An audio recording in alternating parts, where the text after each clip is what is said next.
একজন একটা কাজ করে সাকসেস হয়েছে বলে যে আপনিও করলে আপনিও সাকসেস পাবেন, এর কোনো মানে নাই।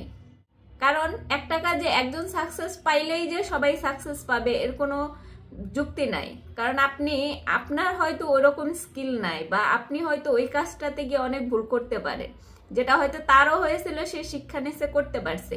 হয়তো আপনি করতে গেলে আপনি ওই শিক্ষাটা নাও নিতে পারেন। প্রত্যেক কাজের মধ্যেই ভুল থাকে। সেই ভুল থেকে শিক্ষা নিয়ে এগিয়ে গেলে সেই শিক্ষাটা থেকে যেটা পাওয়া যায়, যে ফলটা আসে, সেটাই হচ্ছে পারফেক্ট একটা ফল। কিন্তু আপনি কি তার মতো?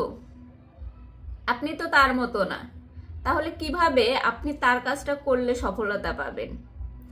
আপনাকে আপনার কাজটা করতে হবে, আপনি যেটা ভালো পারেন।